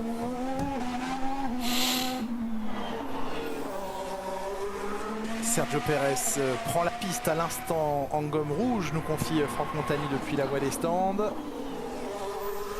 On surveille Kevin Magnussen qui lui... les commentateurs, bah quoi, qu'est-ce qu'ils ont les commentateurs? Rappelé de dernière minute chez Haas. Ah, par rapport à la gare, c'est tout là. Est en train, ouais, oui, il part en roulé. De mettre Mick Schumacher à la retraite ou à la porte. En tout cas, lui, de prendre tout ce qu'il a à prendre, d'expérience, de vécu supplémentaire au volant de cette Haas. Je ferai un récap de la course que je n'aurais pas vu moi non plus, oui, tout à fait. Et quand je revois ces images, Julien, je trouve que ça nous a vraiment manqué Singapour. Ah, clairement. Parce que c'est en dehors de ce circuit qui est épuisant. Alors je pense que je me lèverai quand même, mais bon, c'est pas sûr à 100%. C'est bosselé, il fait chaud, pour il fait humide, 70% d'humidité, disait ce matin, je crois, Laurent Dupin. Bref, mais quand même, quand vous êtes là, quelle ambiance de nuit, quand vous avez le spectacle formidable de tous les buildings de Singapour, les autoroutes qui passent autour et tout, c'est vraiment absolument extraordinaire. On va se régaler et dimanche on se régalera d'ailleurs. Notez-le sur Canal+, dès 11h50 en pôle, puisque nous vivons entre autres la parade des pilotes dimanche à partir de 11h50. La grille dès 12h50, le Grand Prix à 14h dimanche sur Canal+. Il fera nuit bien sûr à Singapour et on vivra sous cette ambiance incroyable hors du commun. Jean-Louis, on se penche avec vous un petit peu sur le calendrier de la Formule 1. On sait maintenant que le calendrier l'an prochain comportera 24 dates, ce qui nous fera un total de 30 départs puisque nous allons vivre 6 courses sprint l'an prochain. Donc il y aura à minima 30 départs à vivre l'an prochain, 24 Grands Prix. Le retour de Las Vegas, pour beaucoup c'est une première à Vegas, Jean-Louis. Et quelle aventure! Sur un parking de supermarché, évidemment. De casino. Oui, de casino, bien sûr, avec des. C'est vrai que Russell il est assez chanceux en cette saison 2022. Avec les éléments de course là. Chaque fois il s'en sort bien. Faut pas, les sports qui marchent comme ça, qui sont des événements, un Grand Prix de Formule 1, c'est un événement, il ne faut pas les surexposer. Et c'est ça qui me fait craindre un peu, il faut faire attention à cela. Est-ce qu'il n'a pas touché Lani Pérez? En tout cas, il n'en était pas loin. Non, il continue. Il a même ouvert le DRS. Mais sa roue arrière traînait très très proche du mur. Bottas P2. De cette roue arrière gauche. Ah ouais, non, là, si Bottas est P2, ça veut dire qu'il y a un problème. Ça veut dire qu'il y a de la marge. Avec 2 Grands Prix cette année. Il y a beaucoup de marge alors. Miami était la nouveauté 2022. Las Vegas sera la nouveauté 2023. En fait, les temps de Mercedes sont pas ouf. Quand je vois Bottas P2, désolé, mais bon là. Très beau circuit. Très beau circuit. Ça me fait relativiser quand même. C'est l'un des plus beaux. Qui a accueilli d'ailleurs les plus grandes disciplines sur 2 roues, MotoGP, l'endurance également se rend là-bas. Très très beau circuit. Charles Leclerc va sortir des stands, Franck Montagny. Enfin, on a une demi-heure de la séance et enfin la Ferrari va rejoindre la piste. Il va pouvoir traîner ses gommes médium. On sait que Sainz lui est parti avec des gommes tendres. On va enfin pouvoir travailler avec les Ferrari. Vous avez raison, Franck, de le dire. Moins d'une demi-heure de séance, il reste 29 minutes et c'est beaucoup. Je peux vous dire qu'à la sortie du tunnel, oui, il est au virage numéro 19, il a bien tapé. Certainement. Ça l'a parfois dit, il est allé au bout de son tour. Il a dû entendre un tout petit zip. Oui, il a tapé à plat des 2 roues côté gauche. Oui.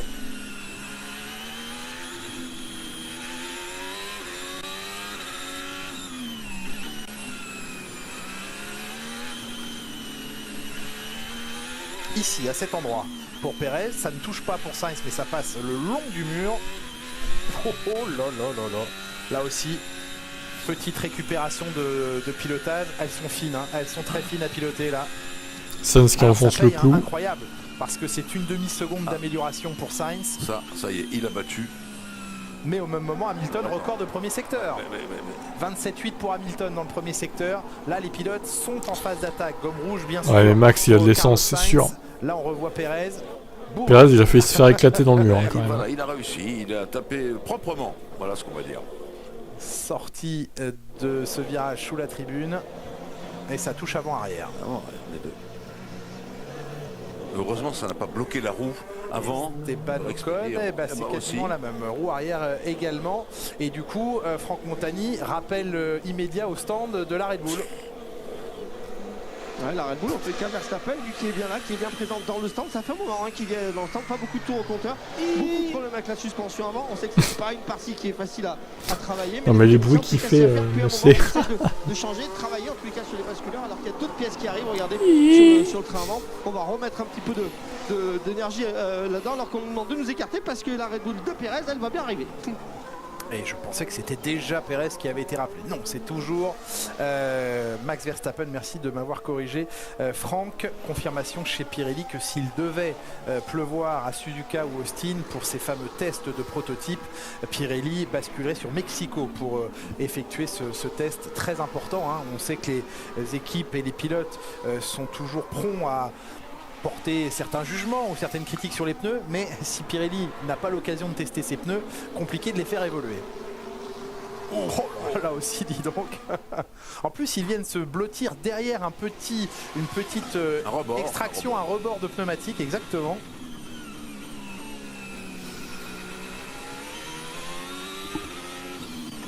Trop de tequila pour Pérez. Et la voiture de Pérez cette fois arrive au stand, Franck.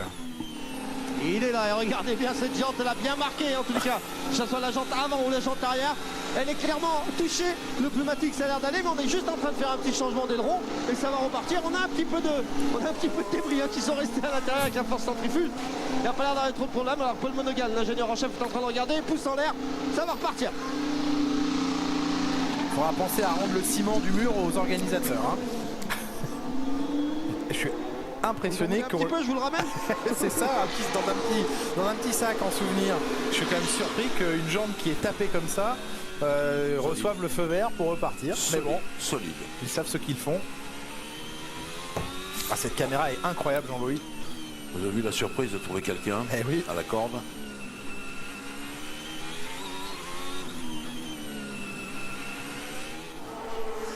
On parlait du niveau d'éclairage de la piste, les pilotes qui pour certains utilisent des visières légèrement teintées parce que l'éclairage artificiel est tellement puissant que c'est presque plus éblouissant qu'en plein. Ah, il y a encore un drapeau jaune. Oh, c'est bon. Je me souviens qu'il y avait une visière spéciale pour Singapour, hein. Absolument, à cause de la lumière d'ailleurs. Ouais, luminosité parfaite, il n'y a pas de zone d'ombre sur ce circuit puisque vous avez un projecteur tous les 2-3 mètres. J'ai vu quelqu'un au fond de l'écran, je pensais à un spectateur sur la piste. Non, ça c'est On avait déjà vécu ça. Je pense que c'est un photographe mais qui n'avait quand même rien à faire là à mon avis. Toujours est-il qu'on se souvient de Sébastien Vettel disant il y a un fan sur la piste. Oui. Quelqu'un qui n'était pas, on va le dire, en grande forme et en pleine possession de ses moyens, qui avait traversé le circuit. Et puis on a eu un espèce de varan aussi qui a traversé un jour. Ah oui. Ah oui. Qui faisait pratiquement 2 mètres et qui passait d'un égout à un autre. Un beau bébé, oui. Godzilla. Le blocage. Il y a des problèmes sur les freins, Russell, depuis le début des essais libres.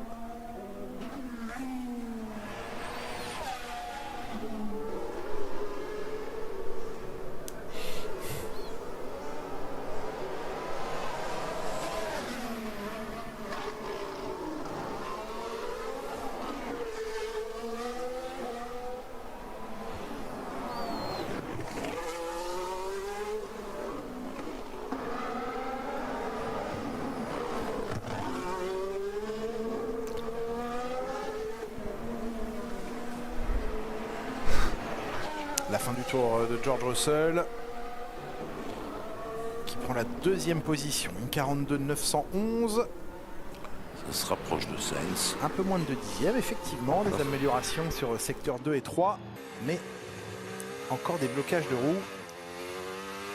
Ça c'est la partie vraiment étroite du circuit. Ça le décale évidemment dans sa zone de freinage, le point de corde est manqué avec ce blocage de roues.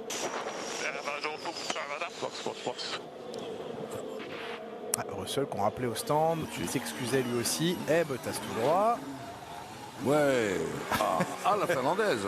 Ce virage 14 qui permet ce genre de manœuvre, le petit coup de gaz.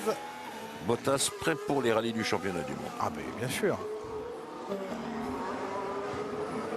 rallye de Nouvelle-Zélande que vous suivez tout au long du week-end sur les antennes de Canal+, en compagnie de Stéphane Gentil, de Pierre-Louis Loubet et la réapparition en championnat du monde de Sébastien Ogier pour les 3 derniers rallyes de la saison, dont ce rallye de Nouvelle-Zélande. Qui est magnifique, hein, je le dis nos téléspectateurs, aux abonnés de Canal. Ça, c'est l'un des plus beaux rallyes du monde grâce au revêtement de la piste, puisque c'est de la terre, mais qui est une surface vraiment gravineuse, extraordinaire. C'est un plaisir de voir passer les voitures, et pour les pilotes, un plaisir d'y piloter. Parmi les plus belles spéciales du championnat du monde, c'est vrai.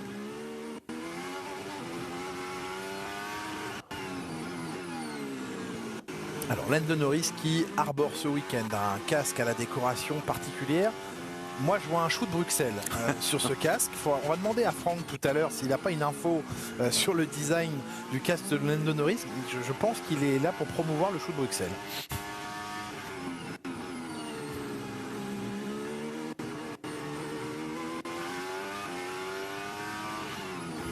Ce qui est bien, c'est qu'il allume en vert comme un chou de Bruxelles. Donc il est raccord. Oh, qu'est-ce qu'elle glisse, le train arrière qui se dérobe là pour Lando Norris.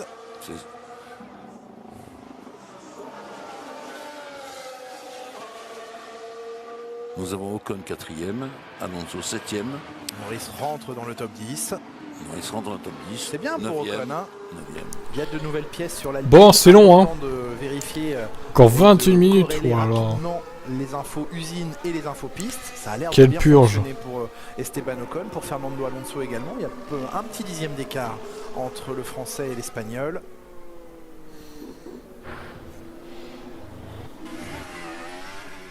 Et on revoit les derniers virages là, les pneus arrière de Lando Norris qui commencent à dire on a trop chaud nous aussi, et donc surchauffe égale glisse, on le voit ici là.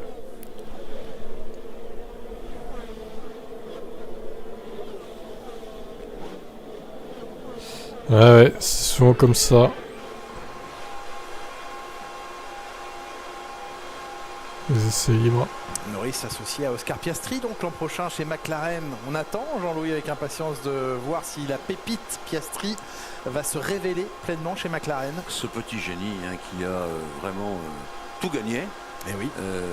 Et alors, figurez-vous que du premier coup. Et du premier coup, j'ai parlé de Nyck de Vries qui avait un peu végété après sa Formule 2 chez McLaren, et Paul Belmondo, que vous connaissez bien, fidèle tous, parmi les fidèles de nos abonnés, que nos abonnés connaissent bien, m'a dit Jean-Louis, chez McLaren il n'y avait pas de place pour lui, ce qui est vrai, mais à l'époque on ne prêtait pas les pilotes comme on les prête maintenant, et Ron Dennis avait refusé sans doute de prêter Nyck de Vries, et ce qui n'a pas arrangé sa carrière, ce pauvre Nyck.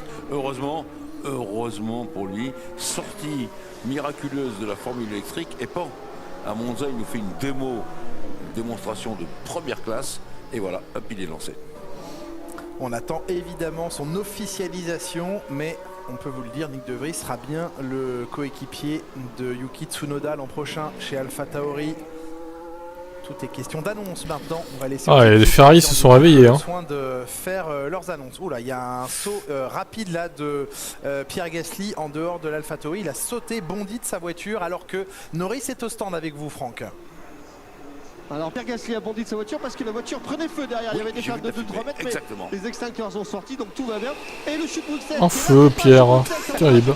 Il est temps qu'il se barre de chez cette écurie. C'est pas un orage, pardon, c'est un partenariat, mais c'est bien pour un guerrier et non pas un chute Bruxelles. Je suis désolé de vous contredire, je sais que vous aimez les légumes, mais ça sera pas pour aujourd'hui. Peut-être que c'est pour le super-héros Super Chute Bruxelles, mais non, c'est Halo. Effectivement, merci Franck pour l'information. Quand même un chou de Bruxelles. Oui, j'avais vu la fumée. Ah oui, oui. Ah, il a bondi. Sauter hors de la voiture. Il faut voir sous le capot quel dégât. Est-ce que c'est... Ah oui, ça a brûlé au niveau du turbo même. Oui. Je m'inquiète. Ah oui, là, on voit les stickers, puisque ce ne sont pas partout des zones peintes, mais certaines sont stickées, et on voit où le coup de chaud... Gasly pas verni, il est temps qu'il se barre de cette équipe de merde. Et il faut éteindre les incendies, en tout cas ça a bien brûlé, Franck, chez AlphaTauri. Il est bien sorti, il est sorti très vite. On le voit sur le côté droite Si mon caméraman veut bien se déplacer, on va voir sur le côté droit que ça a complètement brûlé au niveau de la caméra. Ça risque de pas forcément repartir. Vous savez, quand il y a un incendie, en fait, ça brûle énormément de choses dans la voiture. Tout ce qui est les durites, les conduits, tout ce qui est électrique aussi. Il va falloir vérifier tout ça. Ça risque d'être un petit peu long. Je suis pas sûr que pour Pierre Gasly, la séance ne soit pas terminée alors qu'il est derrière avec sa maman. Lui, tout va bien. C'est déjà une bonne chose. Et on revoit, merci Franck, son retour au stand. Il patientait dans sa monoplace et je pense qu'à la radio, son ingénieur, très vite, Pierre Hamelin lui a dit allez, jump out, jump out. Et oui, il y avait des flammes. Il y avait des flammes qui ressortaient par la prise d'air moteur. On comprend un petit peu mieux. Ah oui, grosse flamme. Flamme, caméra. D'accord. Qui sont tout va bien. Ouais, à cet endroit, c'est surprenant de voir le feu prendre à travers la paroi du capot moteur à cet endroit. Le turbo est pas aussi haut, hein, il est plus bas, donc c'est pas exactement au niveau du turbo. Bon, là il y a des dégâts, on peut imaginer qu'à 17 minutes de la fin de la séance, ce serait surprenant de revoir Pierre en piste. Est-ce que ce sera la Aston Martin ou la Mercedes en safety car d'ailleurs? Ah oui, non, il s'est passé quelque chose sous le capot. Mais safety car, oui, effectivement, elle va sortir plusieurs fois, sûrement. La FIA qui nous envoie un petit document. Je vais l'ouvrir en temps réel, Jean-Louis, et vous dire de quoi il en retourne. Ah, les concurrents sont appelés à respecter scrupuleusement l'appendice L, chapitre 4 de l'article 4.d du Code sportif international. Et bien sûr, Jean-Louis, vous le connaissez par cœur, ce point, sur l'utilisation des vibreurs. À l'entrée de la voie des stands sur leur côté droit. Ils doivent, je pense, rester dans les limites. À l'intérieur, oui. Et ils ont déjà été rappelés enfin pas rappelés à l'ordre, mais il a été rappelé dans le document de la direction de course et signé par le directeur de course Eduardo Freitas. Il a été rappelé que les pointillés, la ligne blanche en pointillé à l'entrée des stands, quand le pilote ne rentrait pas au stand, eh bien les pilotes devaient considérer cette ligne pointillée comme la limite de piste. Donc il faut des roues au moins en contact avec cette ligne blanche. Ils ne peuvent pas exploiter démesurément et impunément la ligne pointillée blanche à l'entrée des stands, mais il y a aussi un respect des vibreurs donc à l'entrée des stands, c'est ce que la FIA vient de nous rappeler. Pérez est en train de faire des essais longue distance avec les pneus soft. Ça c'est pour aider la course dimanche, sans doute. Et oui, voir si le premier relais de la course. Verstappen, mais qui pourtant est loin derrière lui, puisque Pérez est 8e et Verstappen 15e. Intéressant de voir si les pilotes peuvent prendre l'option pneu tendre pour le départ du Grand Prix, pour s'extraire de la grille le mieux possible. On sait que c'est un avantage de quelques mètres à ISO départ du pilote. Un pneumatique un peu plus tendre offre sur les premiers instants quelques mètres gagnés.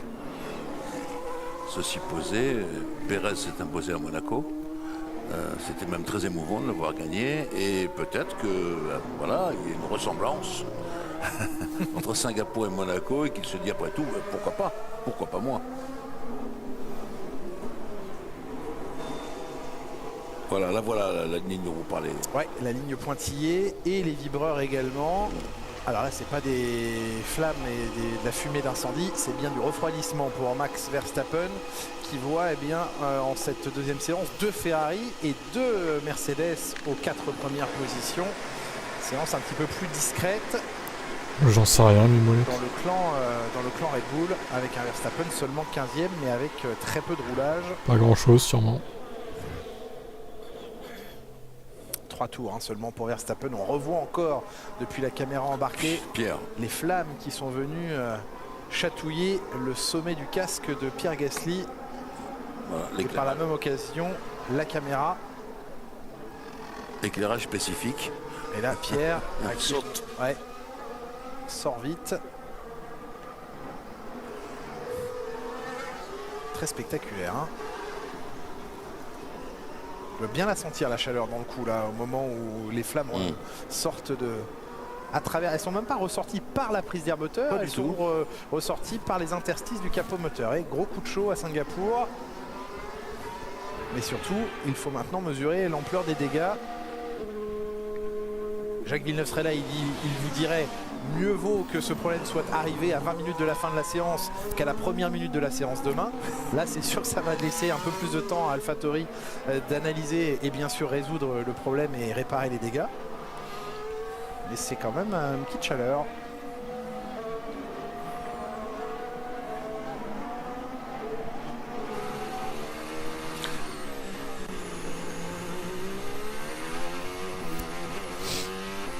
Oui, Sainz, Leclerc, Russell, Hamilton, pas mal hein, pour les tours avec de l'essence. Ils sont assez constants. Ils ont les meilleurs temps, mais je regarde sur l'autre écran et ce n'est pas si mal que ça. Red Bull aurait-elle trouvé non, on ne connaît pas votre avec Ferrari, mais ça en aurait parlé si c'était le cas. De cette bataille à 3 équipes et à 6 pilotes. Gasly tient la corde, mais bon, c'est pas sûr encore. Très pointu sur les circuits à haute vitesse. Là, il y a quand même moins de lignes droites. Ouais. Même si elles ont une tenue de route quasiment parfaite, peut-être que ce sera plus compliqué ici pour développer toute leur capacité. On sait que Max Verstappen, dans sa quête d'un deuxième titre mondial, n'est pas pressé. Oh là là, c'est long ces essais libres, oh là là. Qu'est-ce que c'est long. Le titre sera acquis, et après, il y en a qui viennent cracher sur les sprints, mais bon... mais il n'est pas du tout dans la situation... ça fait chier ces essais-là. On s'emmerde, il n'y a aucun enjeu, quoi. Ça a été dur à vivre ces derniers Grands Prix l'an dernier. C'est tout à fait vrai. Dans l'histoire de la Formule 1 et des Grands Prix, on a bien vu que repousser l'échéance à chaque course avant la ligne d'arrivée, le dernier kilomètre ou le dernier mètre, ça devenait vraiment terrible. C'est très prenant. C'était un poids terrible sur les épaules des pilotes. Tandis que si on peut être avant, ben, sans forcer, il l'a dit tout à l'heure. C'est pas fait pour divertir, mais bon. Réalisé par Laurent Dupont. On est dans une époque où il faut quand même être diverti un minimum, quoi. Le temps, il y a encore 6 Grands Prix. Donc c'est pour ça que moi je suis pour enlever des essais libres, clairement. Il reste 6 Grands Prix à disputer. Alors est-ce qu'il faut les remplacer par des sprints, je sais pas, mais... Rien ne presse pour Max Verstappen. 3 séances c'est trop. 3 c'est trop. Comparaison des vitesses de passage entre Ricciardo et Norris, point de freinage plus tardif pour Lando Norris au virage 14. On sait que la grande force de Daniel Ricciardo, qui était jusqu'ici le freinage, l'handicap particulièrement ces temps-ci, et plus que ces temps-ci, hein, depuis qu'il a rejoint McLaren. C'est une question que vous étudierez dans 5 ou 6 ans, ça, Julien. Oui. Et qu'est-ce qui s'est passé pour Ricciardo? Vous aurez sans doute l'occasion un jour de, je sais pas, de déjeuner avec lui, de coincer une interview. De le forcer à parler. De le forcer à parler. Oui, non, mais c'est comme ça. Lui-même aura sûrement analysé plus intensément. C'est comme ça qu'on arrive de temps en temps à voir les vraies choses. Et ça prend ouais, il faudrait pas plus de 2 séances en fait. Et il vous dira et vous l'écrirez. Et on l'espère, en tout cas pour lui, qu'il soit heureux, Daniel Ricciardo, parce qu'on sent clairement aujourd'hui un pilote assez malheureux. Alors son sourire, il l'a gardé, il est plus ou moins de façade, mais on sent pas quelqu'un de très épanoui dans ce qu'il réalise aujourd'hui dans son métier. Et on lui souhaite simplement de retrouver un peu de sérénité et d'être heureux. Alors qu'il était brillant. Ah oui. Allez, Charles.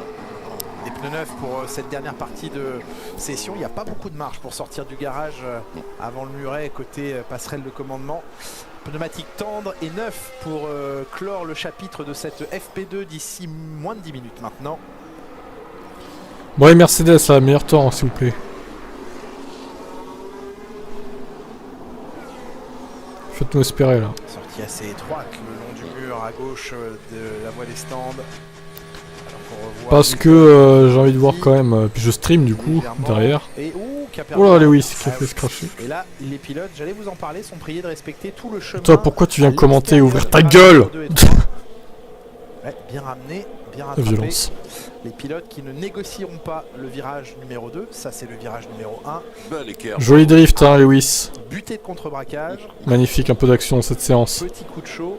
Et passage dans l'échappatoire. Et bien dans cet échappatoire, il faut faire le chemin long et extérieur pour revenir en sécurité sur la piste. Les pilotes le savent, ils sont prévenus. Bon, de toute façon là ils sont en long roulé, hein. Les pilotes je pense pas qu'ils améliorent la plupart. Qui est actuellement 4ème avec un désavantage. Ils sont tous avec de l'essence. Dans les virages lents en comparaison de Carlos Sainz, il concède un peu plus de 6 dixièmes. En vrai juste une séance pour pousser les pilotes. ici. Mais en cas de problème moteur, ça les pénaliserait, c'est sûr. C'est la grande force. Hein. Un peu, en cas de problème technique ou quoi, il pourrait pas rouler et du coup, il se retrouverait en PLS quoi. Ce qui l'inspire beaucoup chez après, c'est le jeu aussi. Hein. Mais c'est ses talents dans les allez, virages à plus lents, Emmanuel. la gestion des virages les plus lents, ceux où évidemment on a le plus de temps à perdre puisqu'on y passe plus de temps qu'ailleurs. Oui, compter les virages rapides sur ce circuit, ce n'est pas facile parce qu'il y en a très peu, ils sont très éloignés les uns des autres. Ah, il y a quoi les deux derniers virages, 22 et 23. Oui, bien sûr. Voilà. Je vais ajouter le 15, pardon, le 6, voilà, qui est quasiment une ligne droite. Oui.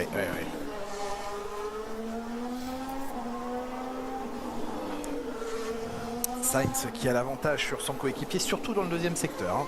C'est très serré à l'avantage de Sainz dans le premier, à l'avantage de Leclerc dans le dernier secteur. Par contre, le gros différentiel de performance entre les équipiers Ferrari se fait dans le deuxième secteur, près de 3 dixièmes plus rapide Carlos Sainz à cet endroit.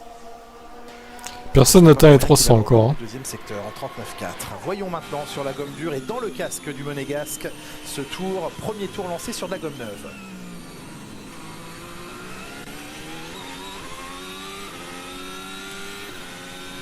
Ah mais Latifi, ça a l'air d'être un gentil gars, hein, y a pas de souci, il est pas méchant. C'est juste qu'il est nul en fait. Et c'est un problème quand t'es pilote de F1 d'être nul. Sachant qu'il y en a qui attendent derrière pour prendre la place quoi. Mais sinon ça a l'air d'être un gars correct hein, dans la vie de tous les jours. Hein. Effectivement.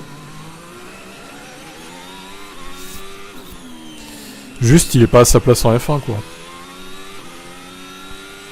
Mais regardez, là encore, il se prend 1 seconde 4 au tour par Albon, quoi. 1 seconde 4 à voiture égale. Mais enfin, c'est délirant. C'est totalement délirant.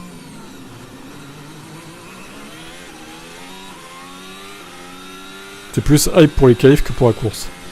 Ah, je pense qu'il peut se passer pas mal de choses pendant la course, quand même.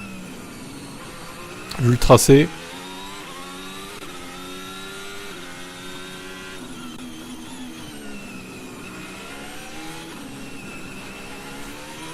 On a rarement été déçus d'un Grand Prix de Singapour. Hein. Même quand celui-ci était pipoté par Renault et Fernando Alonso et Briatore et Piquet.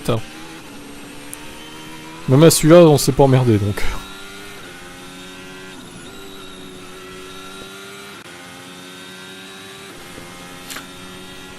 On voit quand même ici à Singapour, on est dans un monde à part, hein, parce que généralement, cette deuxième séance d'essai libre, on est sur l'endurance, le Grand Prix, et là, Charles Leclerc, bien sûr qu'il a été attardé, mais lui, il est avec des pneus neufs, sur des moments presque de qualification.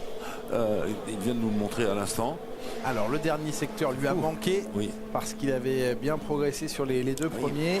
Il se positionne à 2 dixièmes de Sainz, mais on pouvait imaginer qu'à cet instant de la séance, avec une piste particulièrement gommée, il aurait un vrai avantage pour peut-être prendre le meilleur. Ça n'a pas été le cas dans le dernier secteur. C'est vrai que son programme a été largement perturbé. Il n'aurait couvert qu'une demi-séance ce soir. Charles Leclerc ou Vettel. Alors peut-être que la Scuderia Ferrari a imposé cette stratégie pour justement l'aider, puisqu'il a très peu tourné. C'était chaud là. Ah, il a touché la poussière. Il a touché le sang d'ailleurs. Pour Charles Leclerc. Et Vettel qui se fait encore défoncer par Stroll, mine de rien. Dur, hein. Également. Qui poursuit son Singapour en plus, il est plutôt bon d'habitude Vettel sur ce circuit. Et là, ça commence à être un peu gênant pour Vettel. Hein. Il est temps que ça s'arrête. Hein. Vous allez voir que bientôt les sponsors achèteront cet espace sur l'arrière du pédalier. Retour au stand pour lui. Alors je me demande si c'est pas un coup de Zach Brown, le patron là, qui aime aussi Indianapolis. À Indianapolis, on a toujours des voitures décalées. Tu crois que le Red Bull cache leur jeu? Ouais, sûrement. Sûrement. Complètement asymétrique. Alors, je les vois pas larguer à ce point-là. Très féru sur Indianapolis. Sachant qu'ils étaient plutôt à l'aise dans la séance numéro 1. Voilà, il a peut-être dit clairement, ils cachent leur jeu. On va faire une voiture comme à Indianapolis. Surtout Verstappen. Perez, il cache peut-être moins, mais Verstappen, c'est sûr, il cache. C'est assez curieux de tenir tout. Mais il doit y avoir à l'intérieur des pontons, des capteurs pour savoir la. Je crois que Red Bull, en ce moment, ils sont un peu dans l'œil du cyclone, donc par rapport au budget là. Oui, même pendant Donc qui vont peut-être se faire petits jusqu'au qualif et jusqu'à la course. Là Verstappen, attendez, il est en train de faire un tour. Peut-être qu'il va se réveiller dès maintenant au final. Ils ont besoin d'informations. On sait que McLaren travaille aussi pour préparer 2023. Ouais, meilleur premier secteur. Tiens donc. Clairement, les règlements resteront très stables l'an prochain, bien qu'il y ait un changement. Tiens donc. C'est le rehaussement des planchers des voitures de 15 mm. Alors 15 mm dans tout. C'est pas le meilleur premier secteur, mais c'est un très bon chrono. Ces planchers d'autant est à prendre largement en considération.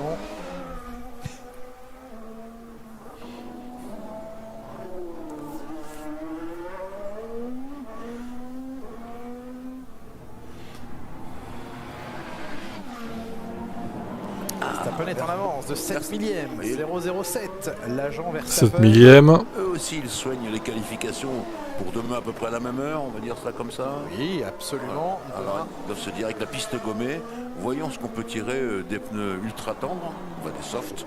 À cet instant, demain, on jouera la pole. On sera dans les derniers instants de Q3, logiquement, s'il n'y a pas eu trop de drapeaux rouges avant. Mais effectivement, demain, les qualifications de ce Grand Prix de Singapour à 14h40 sur Canal+ Sport. Et peut-être à Verstappen le meilleur temps maintenant. Non, P4. Dernier secteur difficile. Dernier secteur difficile. 3e, c'est beaucoup. Ah oui, oui, parce qu'il était vraiment en mesure de jouer et de matcher les chronos Ferrari. 4e temps pour lui, Max Verstappen. Est-ce que volontairement il a caché son jeu ou alors a-t-il trop sollicité ses pneus dans les 2 premiers secteurs? Et comme Norris tout à l'heure, eh bien les pneus arrière ont surchauffé en fin de tour. C'est Russell ou Norris qui a dit, je me souviens plus, qui a dit ça tient un seul tour. C'était Sainz qui disait ça, oui, absolument. Il a dit ça, il ne tient qu'un tour. Et voilà un peu de fraîcheur. Ça rend des guignols les gens. Met dans ces ventilateurs de la glace sèche. Si Lawrence Stroll voit cette dépense inappropriée, ça va mal aller pour... Il va sévir. Je parle de Lawrence. Lawrence, il va virer des gens. Là.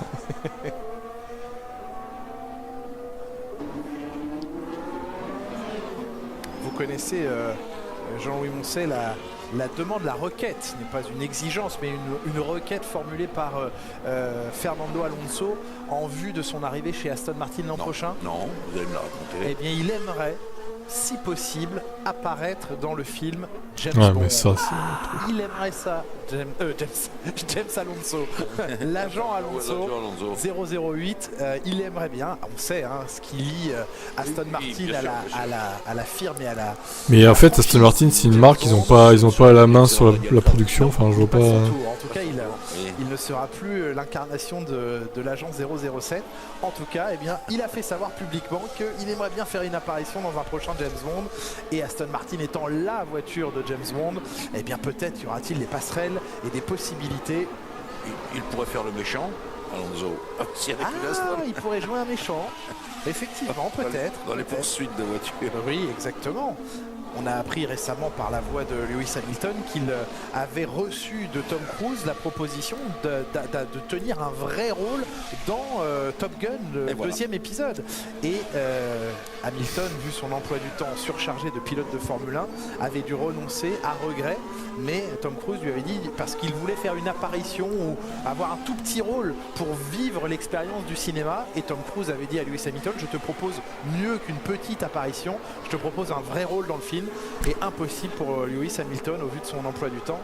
Mais ça aurait été fou de voir Lewis Hamilton aux côtés de Tom Cruise. Surtout que Top Gun 2 est super comme film, je l'ai vu il y a pas très longtemps. Vraiment bien quoi. Dommage Lewis, une occasion de manquer. Ouais, il pourra faire du cinéma quand il sera à la retraite au pire. La séance s'achève. Ouais, il est bien. Singapour, il est 22h01 à Singapour. La nuit va continuer de porter son emprise, mais le travail, lui, va se poursuivre jusque très tard. Singapour, Jean-Louis Moncey, c'est une heure de coucher très matinale. C'est 4, 5, 6 heures du matin pour un réveil aux alentours de 12, 13, 14 heures. Vous passez dans les hôtels, sur toutes les chambres, il y a piste d'undisturb, ne pas déranger. C'est ça. Tout le monde vit à cette heure-là. Et d'ailleurs, on doit dire qu'à Singapour, les hôtels ils sont particulièrement bien adaptés pour cela. C'est tous. ils aident vraiment le Grand Prix. Mais ça, c'était une demande de Bernie Ecclestone d'avoir un Grand Prix à l'heure européenne. C'était absolument formidable d'avoir ça, mais c'est malgré tout compliqué parce qu'il faut rattraper les décalages. C'est bien vous qui avez donné un peu de dope à Franck Montagny pour dormir et qui ne s'est pas réveillé ce matin. Ah oui, pardon. Vous avez des grands secrets là. Et ils ont drogué Franck, regardez. Voilà. Après on va encore accuser des Montagny de se droguer. Voilà. On sait le révèle. C'est compliqué. Au grand jour. C'est dur pour les organismes, ça. On parle des Grands Prix en soirée heure locale. Las Vegas l'an prochain sera non seulement un Grand Prix en soirée, mais un Grand Prix le samedi soir. Ah oui. Ça n'est plus arrivé depuis 1985. Si ma mémoire est bonne, c'est 85. Et Grand Prix organisé le samedi soir, parce que le samedi soir, eh bien c'est les grandes soirées de match de boxe à Las Vegas. Et ben ce sera soirée de Grand Prix. Et il sera donc dimanche matin, assez tôt en Europe. J'ai 2 adresses ou 3 adresses pour vous, Julien. On les note, on les note. Non, pour aller au casino, parce que dans les différents casinos, perdre un peu d'argent. Oui, c'est un...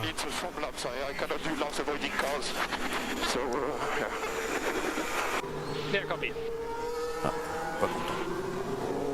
Pas content, Charles, il a fait un petit... Oui, j'avoue ne pas avoir bien compris de quoi il parlait cette fois-ci, mais quelque chose l'ennuyait. Clairement, journée ou soirée, en tout cas à Singapour, peu agréable pour lui, pas simple, avec assez peu de roulage comparé à ses adversaires directs. Il a quand même réussi à boucler 13 tours, là où Verstappen n'en a bouclé que 8 ce soir.